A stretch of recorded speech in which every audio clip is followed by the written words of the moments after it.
Yung kuliho. Sa ngalan sa Mahal ng Anak ng Espiritu Santo, Diyos no matutulo, ani kami karon, binuksan ang kasing-kasing sa imong pulong. Liniligtigon, imo kami gitawag, aron lamang mahuli sa imong mga hatag. Aron lamang mahuli sa imong mga hatag. Himaya sa Amahan ug sa Anak ug sa Espiritu Santo. O Maria, pinanamkon nga walay bulig sa sala. Maria, lingkuranan sa kinaadman. Senyor San Jose. Mahal na Birhen Maria sa Lourdes. Sa ngalan sa Amahan ug sa Anak ug sa Espiritu Santo. Amen. May gabi kanatong tanan. Okay, so sa wa pa ko mo ang din bisan pa katong ipila pa adlaw ang nilabay kay kanunay man gyud mag look ahead na mag-andam ko sa mga puluhan ng kabalo na muna ako kuti-kutihan ko kaayo. Bugat kayo karong Domingo ang tema o ang topic sa ato ang Ebanghelyo ilabi na. Kay kung atong tan-awon ang atong kalendaryo, no, karong tuigan na ay mga espesyal na mga kasaulugan nga maatol og Domingo nga mao po'y hatagan og pagdagat pananglitan. Niadtong niaging Domingo, supposed to be ang atong Ebanghelyo is Beatitudes, no, the Sermon on the Mount. By the way, kung moingon ganit ang Sermon on the Mount, dili lang na siya mahitungod sa Beatitudes. Moingon ganit ang Sermon on the Mount, usa na siya itawag na usa na siya ka unit sa Ebanghelyo ni San Mateo. Kaya ang Ebanghelyo ni San Mateo, ano atong mahibalaan, after the infancy narratives, ang ministry ni Jesus hangtod sa iyahang passion, death, and resurrection, sa tunga-tunga niini, aduna gitawag og 5 ka mga haligi, no? 5 pillars. And each pillar is composed of narrative and teaching. Okay? Narrative and teaching. So narrative is daghan kayo nga mga paglarawan, no? Sumilanon, asoy, mga paghitabo, apil ng mga controversy, mga milagro. Apan kanang ikaduha nga bahin na gitawag nato og discourse, mo kana ang gitawag nato og nindot kaayo nga bahin sa maong haligi kay mao ani nato makita dinhi ang pagtulunan ni Jesus. Unya kining pagbahin sa 5 ka haligi nindot kaayo ni nga ato ang ipahiluna kay sa pagtuon sa balaang kasulatan sa Karaang Testamento, no? Ang una gid nato nga hatagan og pagdagat aron sa atong pagtuon mao man ang gitawag og Pentateuch, no? Ang unang 5 ka libro sa Biblia o sa Karaang Kasulatan o sa Biblia sa mga Hudiyo, na mao ang gitawag og Torah. No, Torah na adunay kalambigitan og balaod, mga precepts, itawag nato instructions, at the same time narratives. So ang numero 5, importante kaayo na sa panlantaw usab, dili lang diha sa Biblia, kundi sa bisan gani sa Egyptian numerology. No? Nganong importante man ang 5? Kay ang 5, kung mag-enumerate, dali lang mahinumduman, kay aduna may 5 ka, dili todlo ha, 5 ka, Kuya Moy. Tudlo, usara ka mong tudlo, duha na ka mong tudlo sa atong kamot. Uy, kung 5 ang atong tudlo, kuyawa, puro tudlo. No? Hinumdum ba mo on sa distinction? Kumagko, tudlo, tunga-tunga, singsingan, o kumingking. No? So, maingon gayit ang tudlo, kinira, index finger. No? So, no, yeah, index finger. This is thumb, index finger, middle finger, ring finger, o little finger. No? So, kumagko. O, na din sa tiil, no? O, so, maingon galit ang tundo, pero wala tundo ang tiil kayo. No? So, mga kuyamoy, no? So, nga naman ang practical man na, kay aron dali na mahinumduman. Muna nga, when you multiply 5 by 2, it becomes 10. Commandments are always put either in 5s or in 10s. No? So muna, we have 5 commandments of the church, right? Nga po 10 commandments. Kay dali ra nga mahinumduman kay mo may gitawag ba ni digits. Digital ba ta? No? Na sa una I don't know og nakabalo mo ani pero ako maayo kayo ko ani kay tamaran naman ko mo memorize o multiplication table. No, di ba? Multiplication table naman ito niya kay iba na dalo mag-exam so kabalo mo kun sa gamito namo. Kini muni unang computer, no? Oh, kabalo mo kun sa ikaw na 5 6 7 8 6 7 8 9 na ana so lisod na gani kayo sayo nag 7 times 5 kay 35. Pero mo 8 times 9, no? 7 times 8. Isog kayo, so dali ra kayo. So muna gitawag og digital computing. No, kabalo ko ana muna akong gamiton sa una. Una nga bright kay kog math. Anyway, bright mao man ako ang strongest kuan ang math actually. Okay, so before I share with you my life story, let's continue. Nganong importante man ang lima o ang napudo? Kay kini mao ang kanunay nga basihanan. Ang mga balaod, pananglitan, balaod sa simbahan, adunay 5 ka buok. No? Balaod sa Dios o gitawag itong Decalogue. Now, kining pagtanaw nato sa maong ito ang Ebanghelyo karon, diha na ata karon sa unang haligi sa Ebanghelyo ni San Mateo. Anyway, we will be together for quite some time for the whole year. Ato nang mahibalan kung unsa na ang 5 ka haligi. But for the moment, naakita karon sa unang haligi sa Ebanghelyo ni San Mateo. Nahuman na ta og narratives from chapter 3 to chapter 4. Okay? So ang unang haligi begins with chapter 3 and ends in chapter 7. So 3 to 4 mao na ang narratives. 5 to 7 mao na ang teachings. Now unsaon man nato pagkahibalo nga mahuman o nga adunay gitawag demarcation point nga mahuman ang gitawag og teaching ni Jesus na magsugod na pod og lain nga haligi. Pananglitan, maadto ta namong may Bible, maadto ta sa chapter 8 sa Gospel of St. Matthew chapter 8 verse 1. No? Before maabot ni Ana, ang katapusan sa chapter 7 niingon, when Jesus finished these words, the crowds were astonished at his teaching. So, ang atong timan-an, kung magbasa mo personally sa Ebanghelyo ni San Mateo, moingon gani nga, and after Jesus said this, muna na katapusan sa haligi. No? So, ang Beatitudes, mao'y unang artikulo sa gitawag natong Sermon on the Mount. Okay? The Sermon on the Mount in the Gospel of Matthew runs from chapter 5 to chapter 7. No? So, 3 ka kapitulo, puno na siya og mga pagtulunan. Ang unang pagtulunan is the Beatitudes.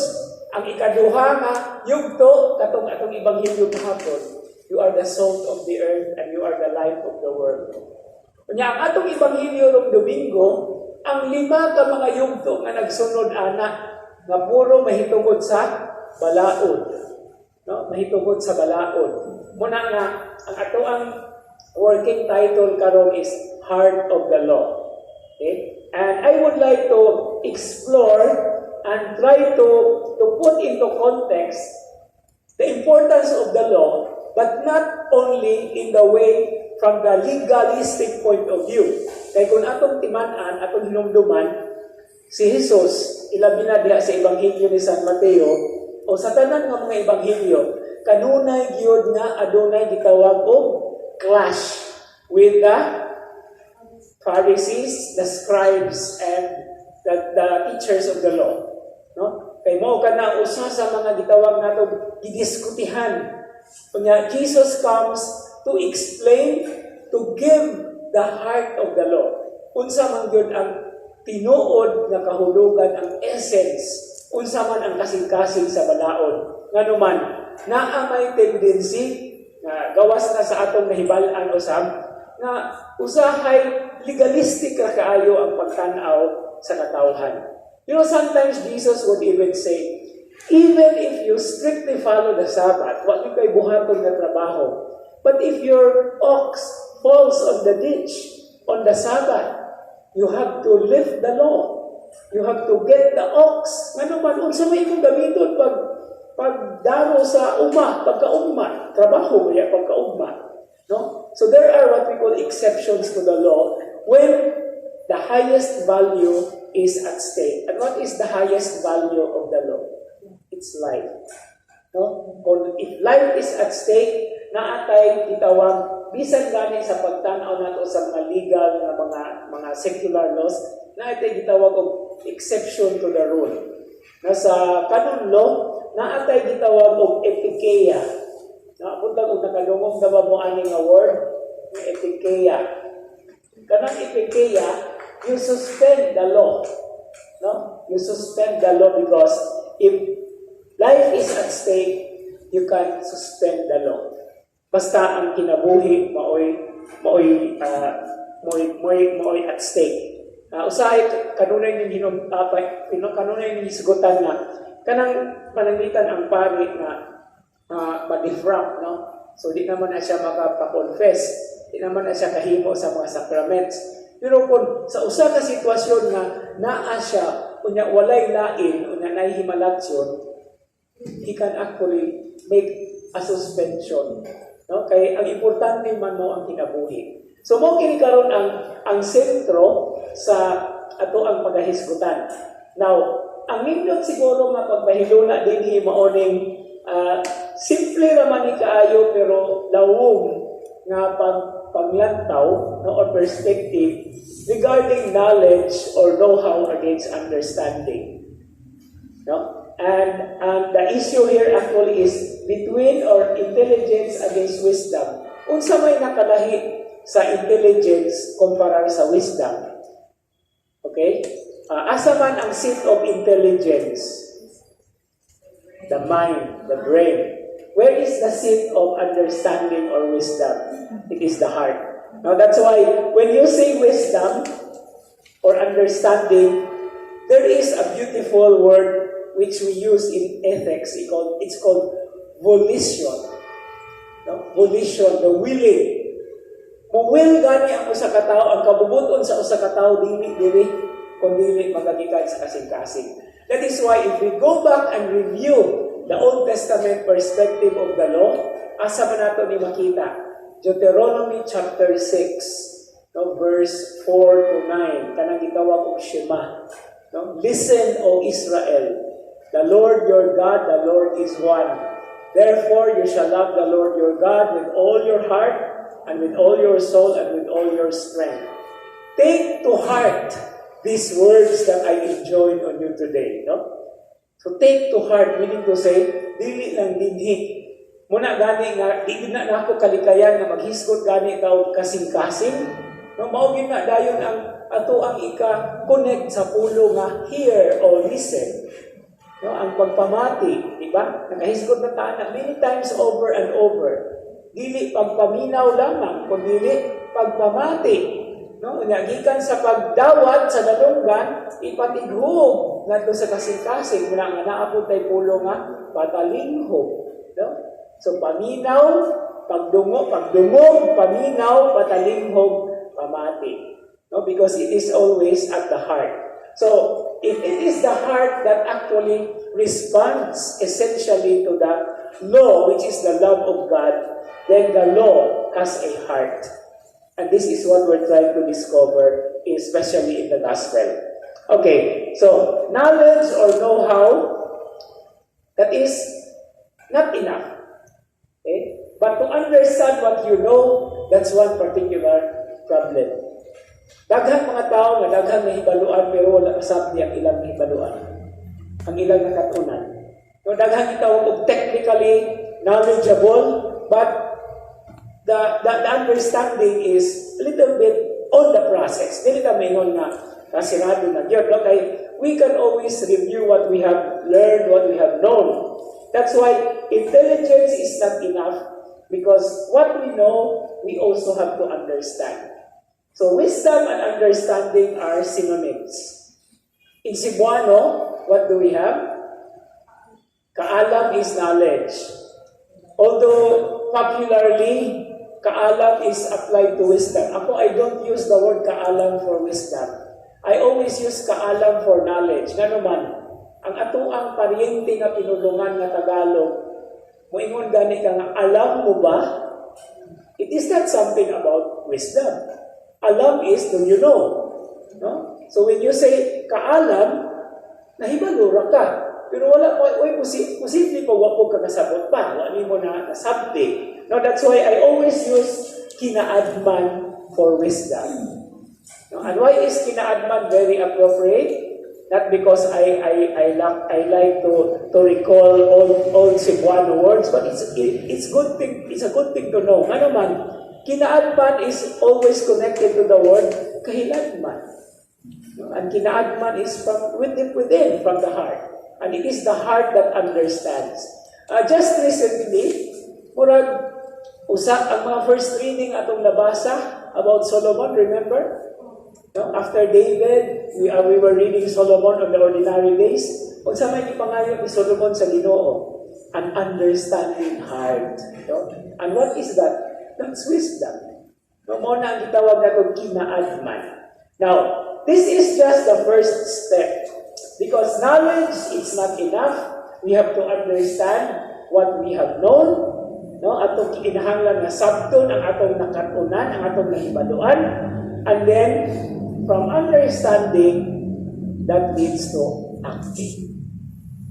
Okay, ang atong pagbuhat, ang atong pagsangon, no, ang atong pagtubag, kinahanglan na konektado kung unsay atong nasabtan. Kaya kung wala kasabot, di nakabaluod sa akon. Diba, no? Minutan, naakay knowledge, pero walay practical. That's why wisdom comes sometimes as something that is practical. Practical in the sense that it is being expressed. No? Apart from theoretical. So, knowledge is more theoretical, understanding and wisdom is more practical. It's directed towards action. Na kung maghisgot ka rin ang balaod, yun na. Because the end of the expression of understanding the law is to do what the law demands or to do what the law commands. Okay? So, medyo technical kayo na to ang introduction karon, but we will understand what it is because it is all about wisdom and knowledge, or knowledge and wisdom, intelligence and understanding. No? But all these elements are very important. We cannot understand if we do not know anything. How can we understand if we do not know? So it always begins with knowing. And there are many ways of knowing.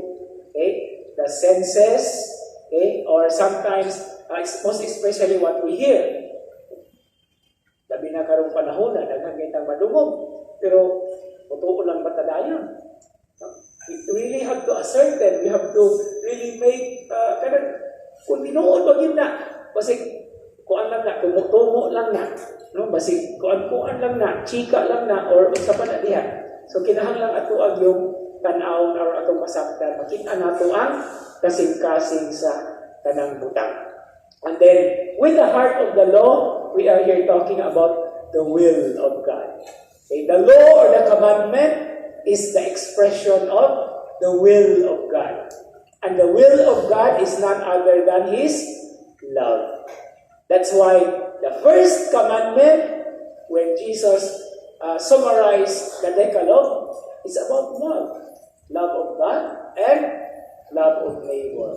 No? So, pag higugma di ay dili lang kaigug nga nakabalo, kundi kabubuton, ikan sa kasing-kasing.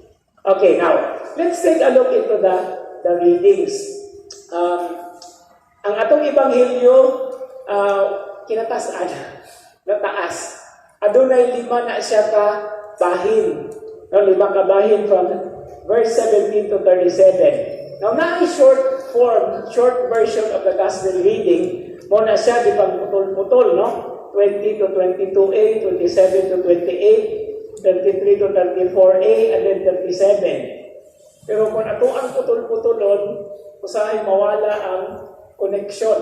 No? Dahil putol ko, di nawala ang connection. Pero, naamay po'y usahay purpose na nanong ang pari mo pili o bubo na ebanghelyo kay makabantay diyan na pari o taas ang ebanghelyo.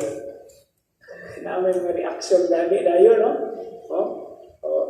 Dili pa man po hinuon ni Kwarisma o dili pa man ni Semana Santa nga tag-as kay ang mga pagbasa, pero we have to bear actually with the whole kanang dynamism, no?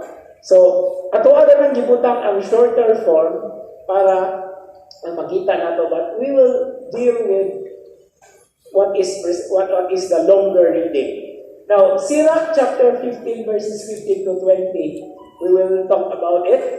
And then Psalm 119. Dayon 1 Corinthians 2, 6 to 10, ato na siyang ibutang o medyo i-bracket na to. Kay ang first reading, second reading o ang gospel reading very much connected with each other. Okay, now we begin with Sirach. Okay, we begin with Sirach chapter 15 verses 15 to 20. Now, as a matter of course, as a matter of practice nga sa ato ng gihimo, no? We take a look into because I am always using the English text. Di na lang kumutugan, kagabalo naman mo kung sa rason. No? Kaya sahay, ma-discourage mo ko sa Cebuano nga translation, no? Although na po yung mga nindot kayo nga ma-wanan, but ano lang ta, mo stick lang ta kay pwede man nato gihapon nga ma-translate, no? So let's begin with Sirach chapter 15, verses 15 to 20. Actually, that is the last part of chapter 15. Now, this section, verses 15 to 20, belongs to the subtopic in the book of Sirach. Ang topic ang working title is free will. What is free will? Freedom, no? Kagawasan. So pagkagawas nun. Now, kung ato ang inumduman ang atong katekismo, abot lang og kanunay mo o giingnan na mo sa inyong katekista sa una nga, mauni siya ang gitawag natong usa ka gasa nga wala gihatag ngadto sa mga anghel. No? Mao kini ang gasa nga gihatag ngadto sa tawo. Mao na nga ang tawo kanunay object of the devil. Munang kanunay niyang suwayon o tintalon ang tao. No? But then when we say free will, actually, that is also God's greatest gift kay kung atuan na siya ibutang sa tumatunga sa ato ang pagsabot sa atong pagtuo, free will di ay walay pugsanan. No? Although we work for converting people, but we do not decide for them. We give the freedom for the person to decide. No? So muna nga ang free will muna siya usa sa mga gitawag natong gasa sa Dios. Pero, ang problema, maupod ni abusaran sa tao. No? Maupod ni abusaran sa tao. Okay, let's go to the reading now. Okay, if you choose, okay, so, pagpili. Mabaya na connected sa free will, kabubuton. If you choose, you can keep the commandments. Okay, loyalty is doing the will of God. Okay, so to do the will of God is called loyalty. And loyalty in the rabbinic understanding is what we call obedience. And obedience means the ability to hear, the ability to listen. No? So ang loyalty is faith. Sumala sa mga rabbis, the rabbinic literature, loyalty is defined as faithfulness. Ang pagkamatinud-anon. So, loyal ka, leal, o sa Espanyol pa, no? Muna ang paghimo, pagbuhat sa kabubuton sa Dios. Actually, nindot kaayo ni diri nga tan-awon kay when God speaks and when He gives the law, He is speaking to man, to us, not through the intelligence, but through the heart. Dili pa brightay ang balaod. Although, we always say, mga abogado, mo may ilahang ko, okay, oh, good na, uluhay, good na, uluhay. It's a head-clashing thing.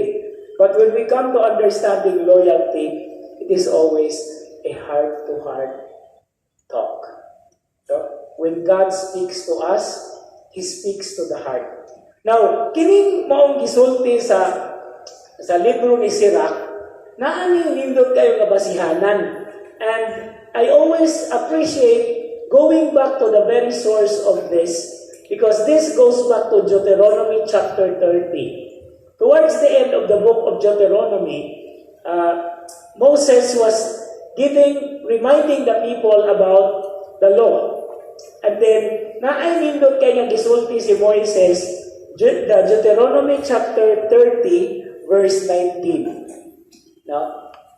Actually, magsugod na sa verse 15 sa Deuteronomy 30. Ningon siya na, see, I have today set before you life and good, death and evil.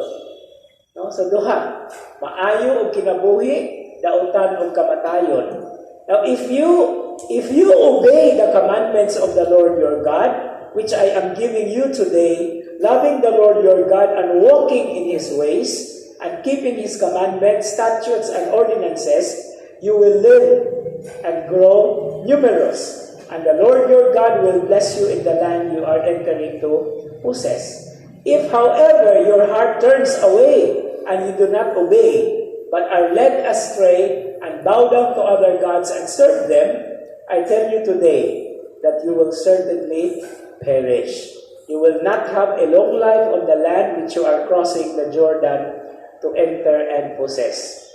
Okay? I call heaven and earth today to witness against you.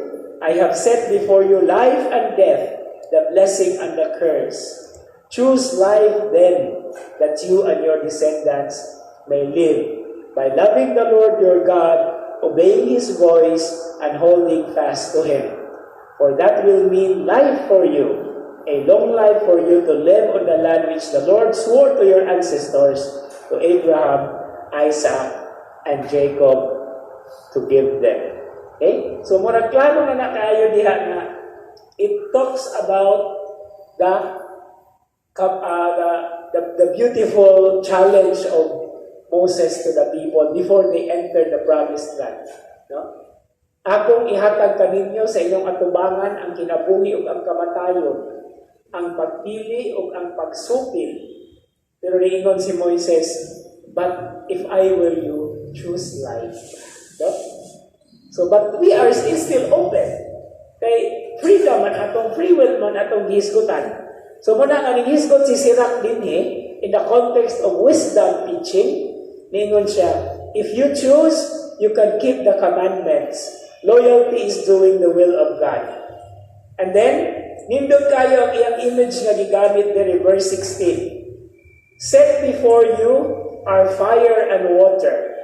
To whatever you choose, stretch out your hand. No? It's actually an exercise of freedom. No, nga walay pugsanay. But, bisan pag walay pugsanay, naatay gitawag og clause. No? Naatay gitawag og condition. No? Pahibalon, kung imo na imong pilion, mauna siya. Kung kini, mao na siya. Bahala na ka kung sa imong pilion. Basta kabalo na ka kung sa imong tabo, kung sa imong pilion. No? So, before everyone are life and death. Whichever they choose will be given them. Okay?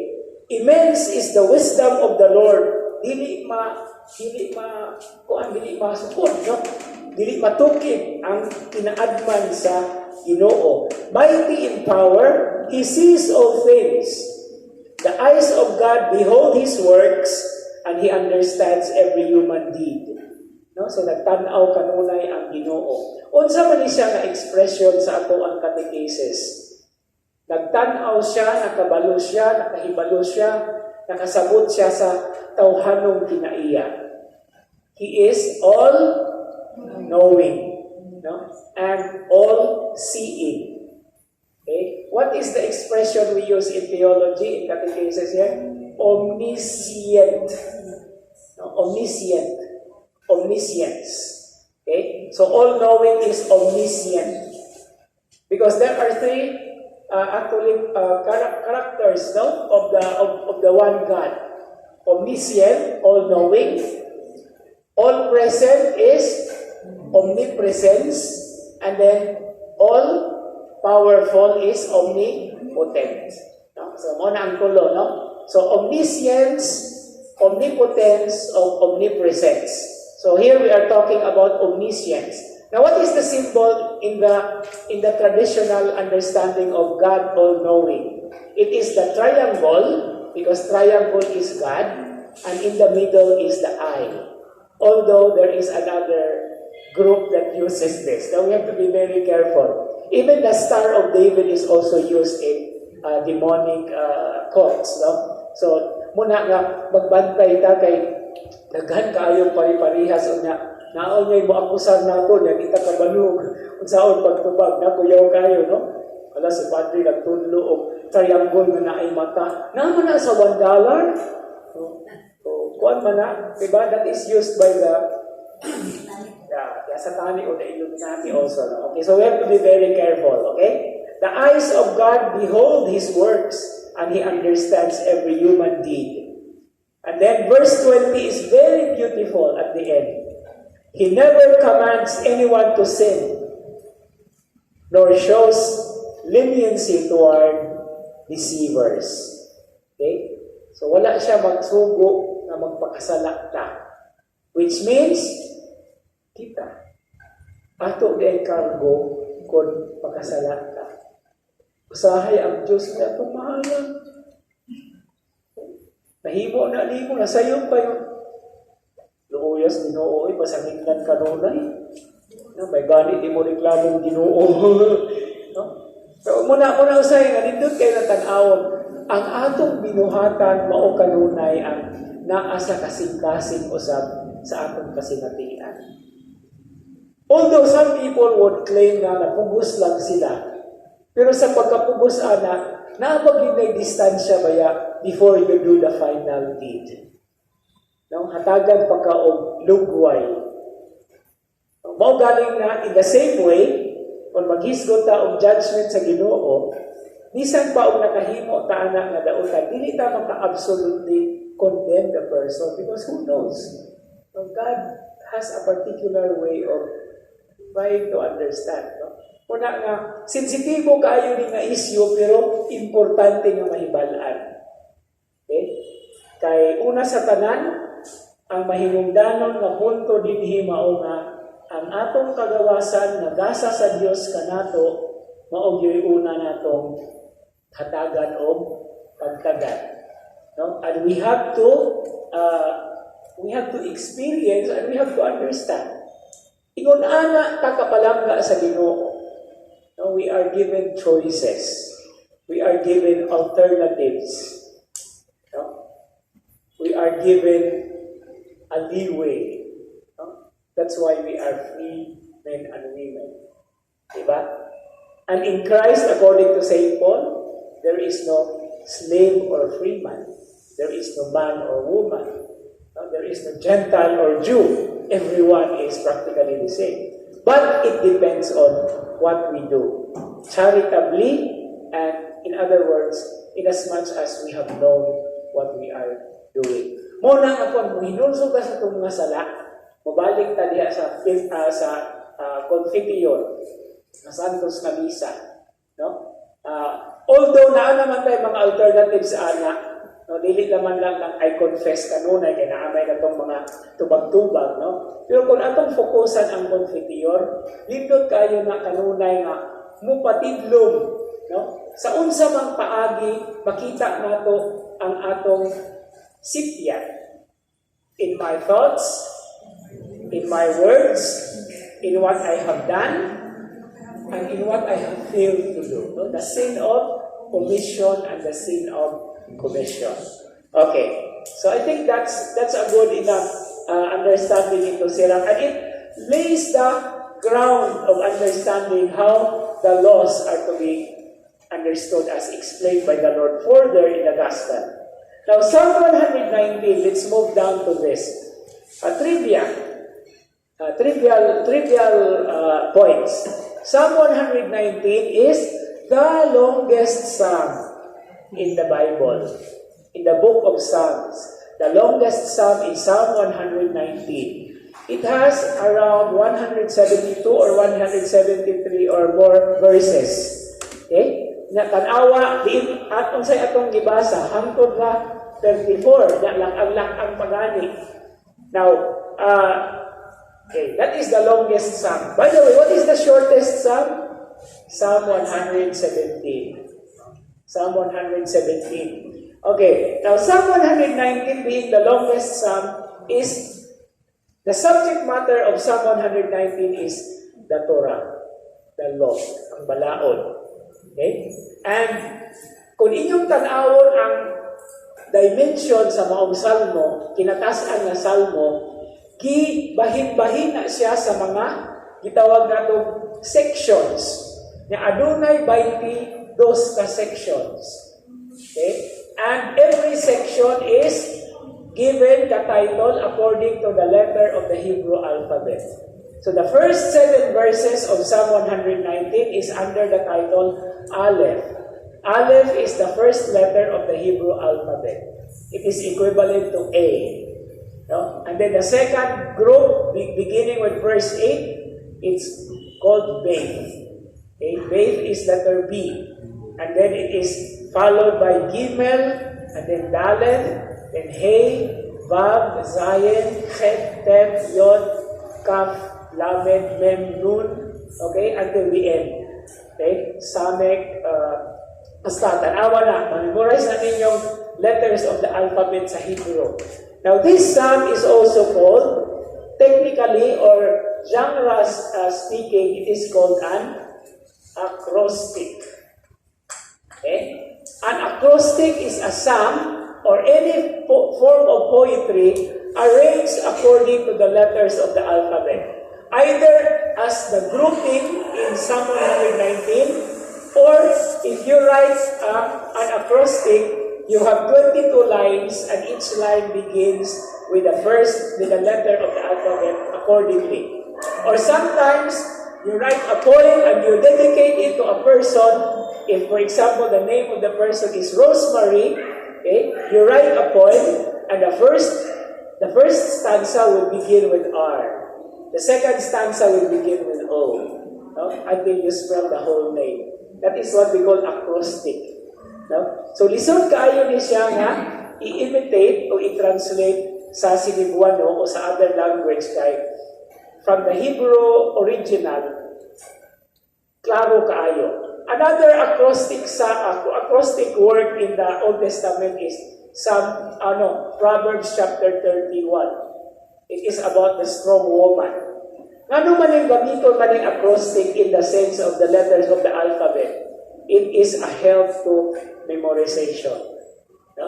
Para ma-memorize nimo. Labi na og simple ra kaya imong gihimo, and then you begin always with the letters of the alphabet as spell.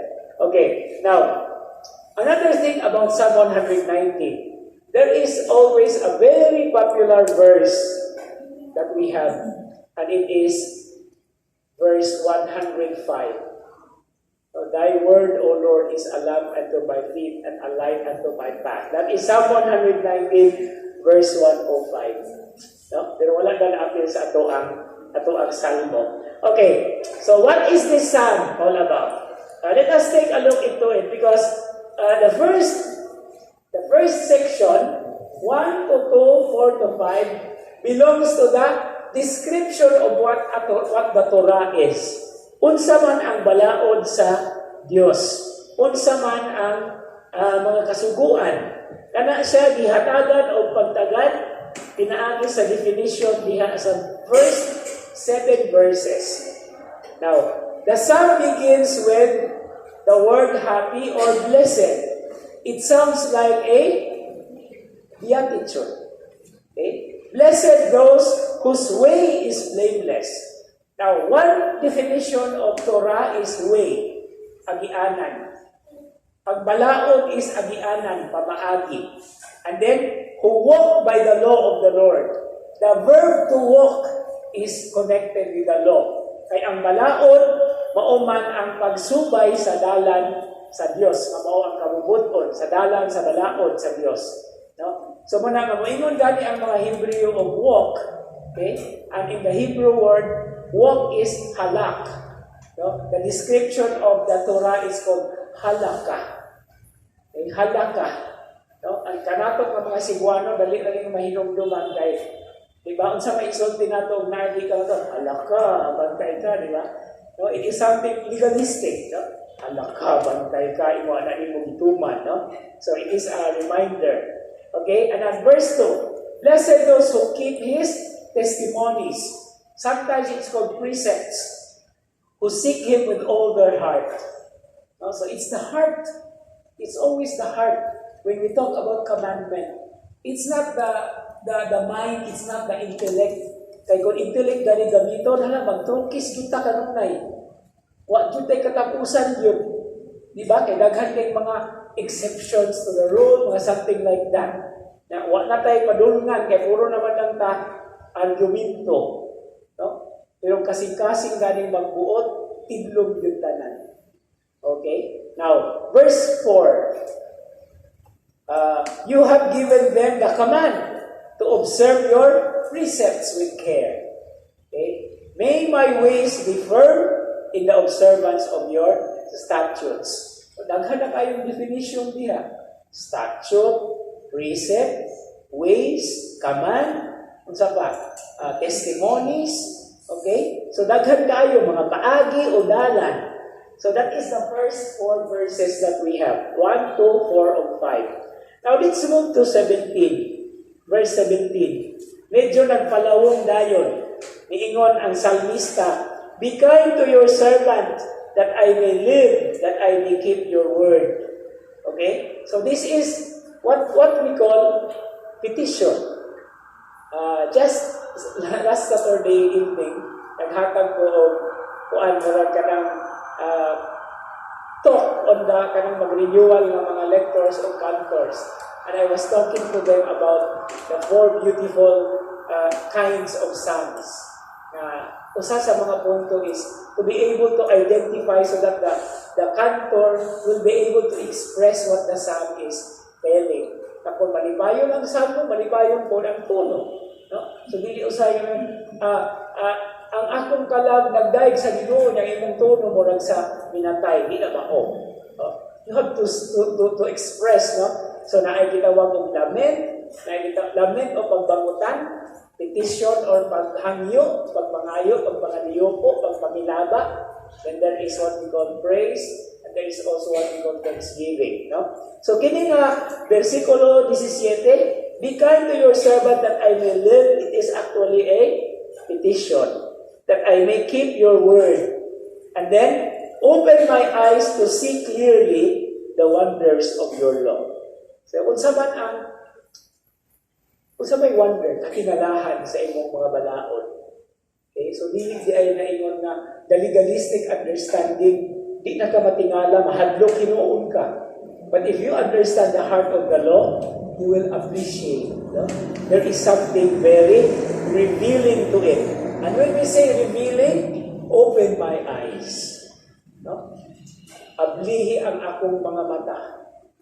No? But what it really means is let my heart soak in the law. No?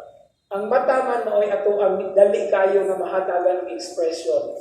Pero when we say open our eyes, it's also an appeal to open our hearts. Okay? The eyes of our faith. Muna gibutang isulti o sa kanunay. Now, layo kay tag lagputan. No? Gikan sa 18 moadto ta sa 33 o 34. No? And what is verse 33? Lord, teach me the way of your statutes. I shall keep them with care. Okay? So, hatagin ko, aduluin ko, okay? Umula ko sa maong balaod, ug ako kining ampingan. Okay? Give me understanding to keep your law. It's not knowledge only. Understanding is to really, be able to look at the nitty-gritty of the law. No? So, give me understanding to keep your law, to observe with all my heart. Palihas na sila tanan nga pulong. Understanding, observe, heart. No? It's not the mind. It's the heart that matters. That's why, important, the heart of the Lord. No? So the psalmist there is actually talking to the Lord heart to heart. And what is the response to this? The gospel.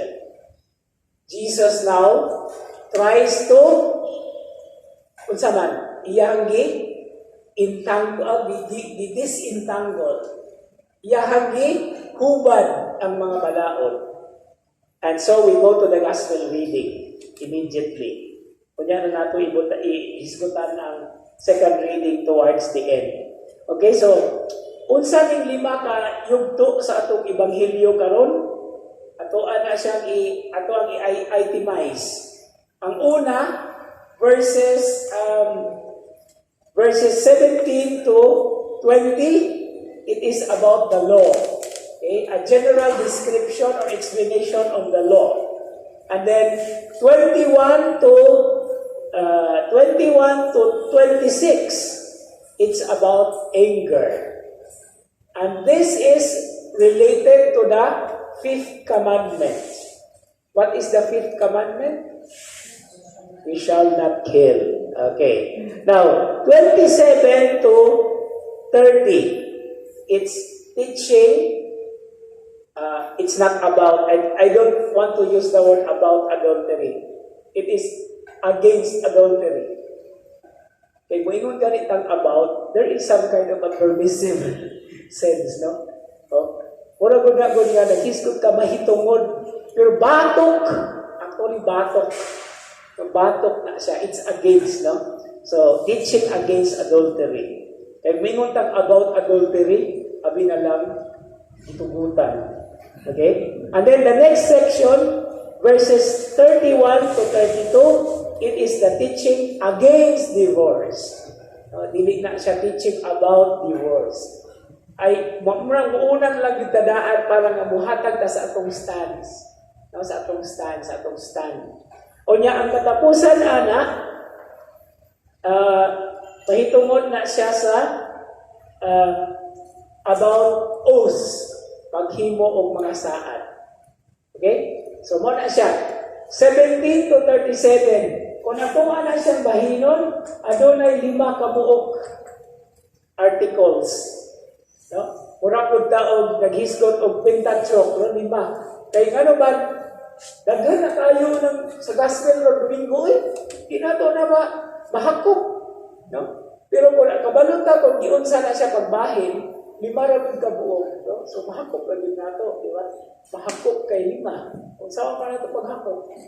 O di ba? Ato ang mahuktan, no? Mahupot. I like the word. I like to play on this word. Hupot. Kung sa'y mahitabo ang atong mahuktan, matuhog.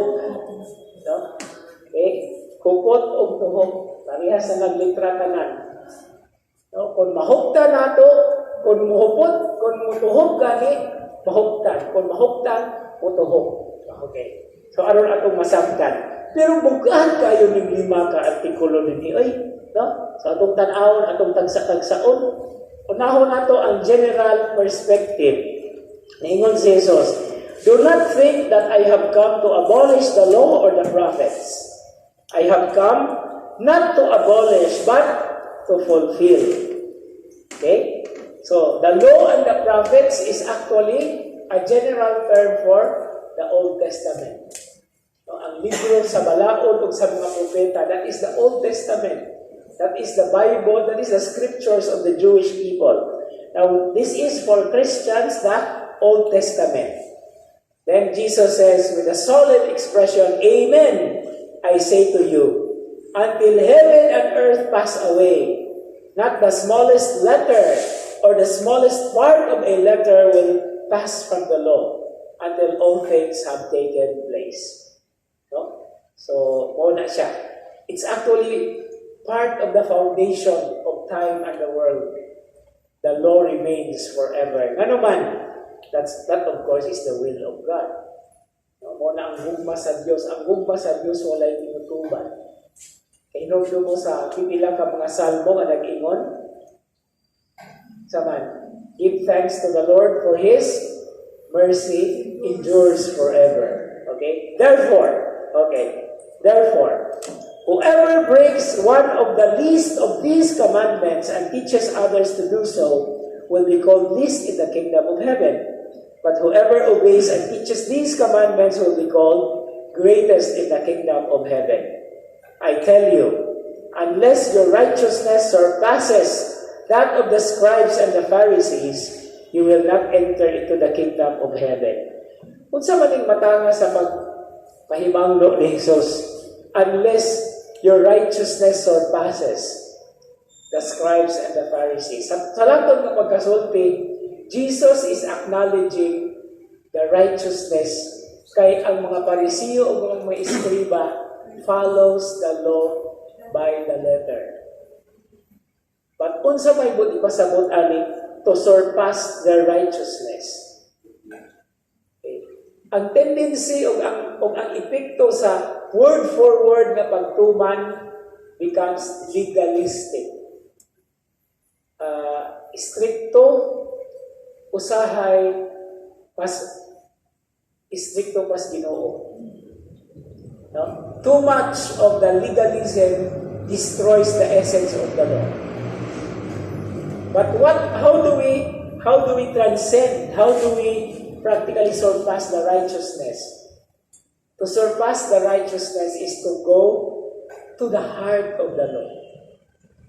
Okay? The letter is important, the word for word or the understanding of the law by the letter, but Jesus wants the disciples and all Christians to understand the spirit of the law, the heart of the law. No? And that is now the purpose of the next sections. Unsaon man pagsurpas sa righteousness sa mga iskriba o sa mga Pariseo. So the first one is applying the fifth commandment. What is the fifth commandment? Okay. It is said there, verse 21. You have heard that it was said to your ancestors, you shall not kill, and whoever kills will be liable to judgment. But I say to you, now mo ni kiingon dinhi sa mga nagtuon sa Biblia, kini nga maong section sa Ebanghelyo ni San Mateo, mao ni ang gitawag diri og antithetical expressions about the law. Antithetical. No?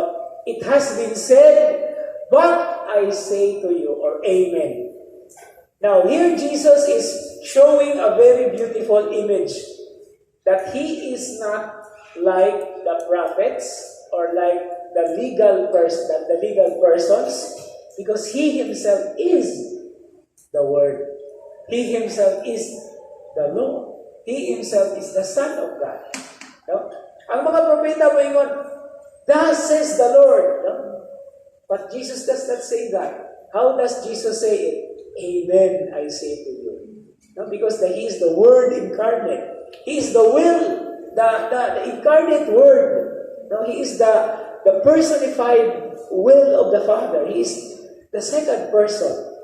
No? Muna nga, He is not trying to change, but He is going back to the very essence of the law. No? The heart is also called the essence.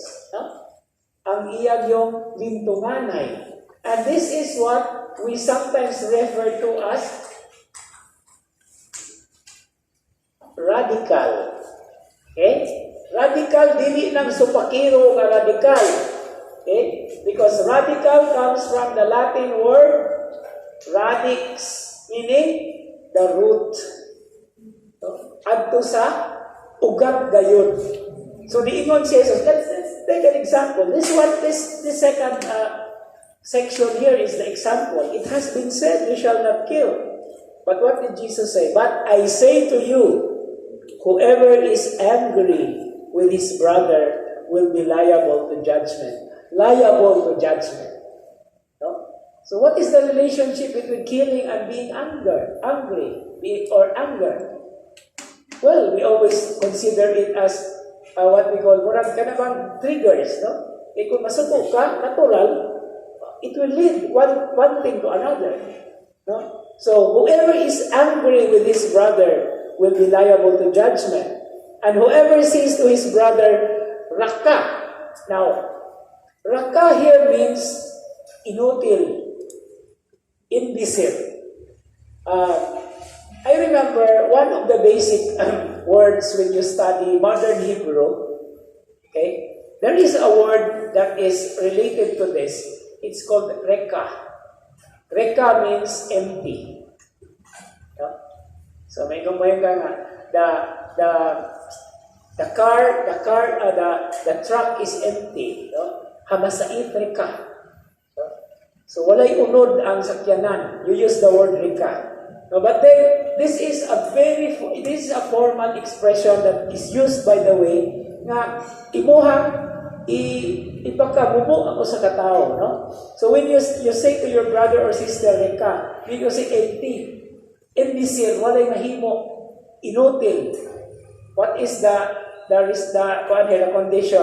Will be answerable to the Sanhedrin. What is the Sanhedrin? Sanhedrin is the court. So you will be liable to court. Pwede ka nga maakusar. Mo ba gani siguro na, no? Daghan kang abogado ron na nag-specialize anang mga defamation.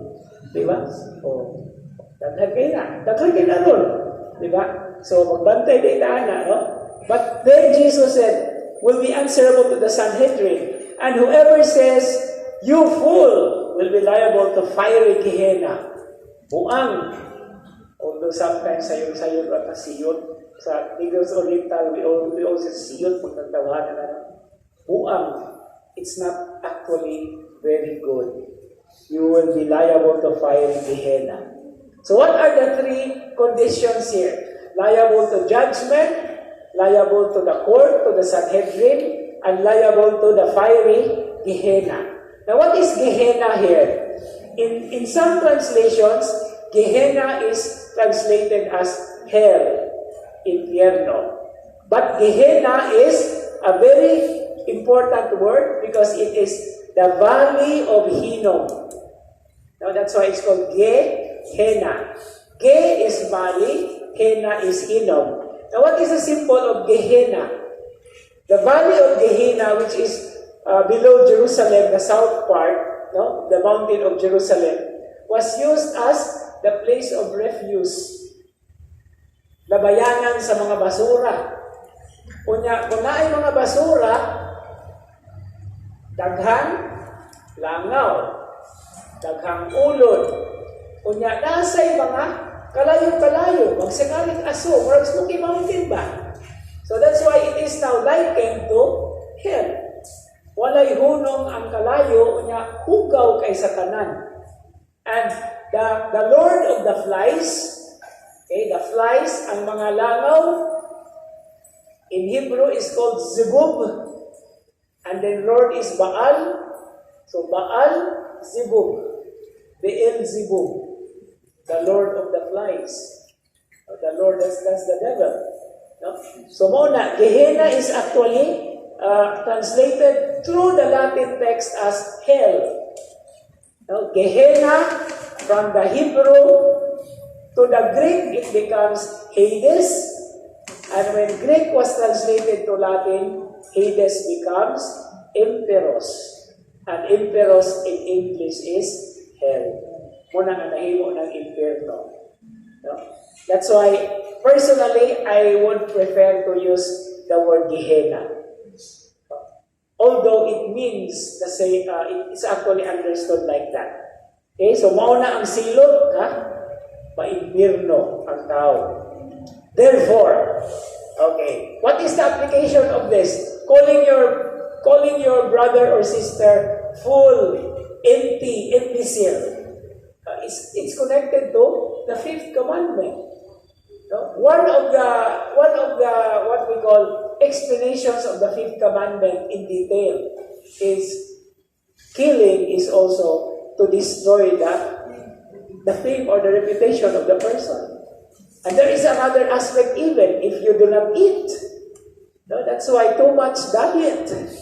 So, kung sa ganito ako expression, kung sa makahinumdum ninyo, it's good to diet, to make a diet, but don't die yet. Okay? So, and then when you destroy the reputation of another person, that's actually the implication here.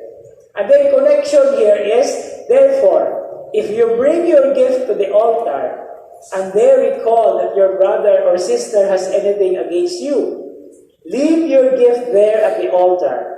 Go first and be reconciled with your brother or sister, and then come to offer your gift. Kini, this is a very radical situation. Ano man, ikaw ang nasadaan, pero ikaw ang mo pakigiuli.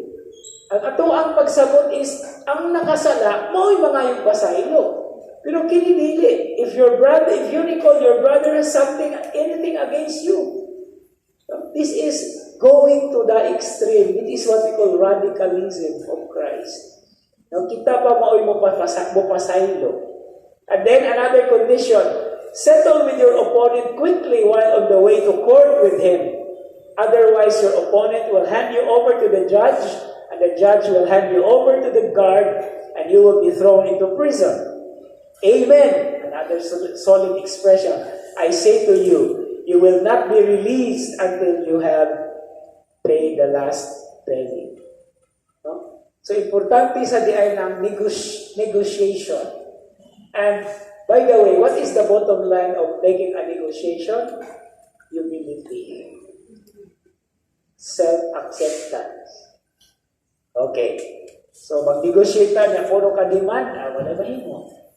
Diba? You have to give in as well. Okay. The next item against idolatry. Adultery. Actually, I use that expression when I teach prophets. Because the image of the prophets about adultery is actually idolatry. No? Pagpangita o lain na Diyos. So, idolatry is pagpangita o lain na Diyos. So, if you are looking for another husband or another wife, adultery, that is against the faithfulness. No? Okay, so what did Jesus say? You have heard that it was said, you shall not commit adultery. But I say to you, this is now the antithetical statement, but I say to you, everyone who looks at a woman with lust has already committed adultery with her in his heart. Oh? So, mo ni ang mga details. No? Dili lamang di ay the very action, the desire already is the start of it. That's why if you remember your catechesis, how is sin defined? It starts with the desire, then you plan for it, and then you do it. No? That's why it's a very cataloged understanding. So, and then what is the application here? Nindot tayo ng application din on adultery or about or against adultery. If your right eye causes you to sin, tear it out and throw it away. Gouge it out, imagine. No? Then, it is better for you to lose one eye, one of your members, than to have your whole body thrown into Gehenna. Nanapot Gehenna. And if your right hand causes you to sin, cut it off and throw it away. It is better for you to lose one of your members than to have your whole body go into Gehenna. You know, there is a very beautiful commentary actually connected to what Mahatma Gandhi said. I don't know if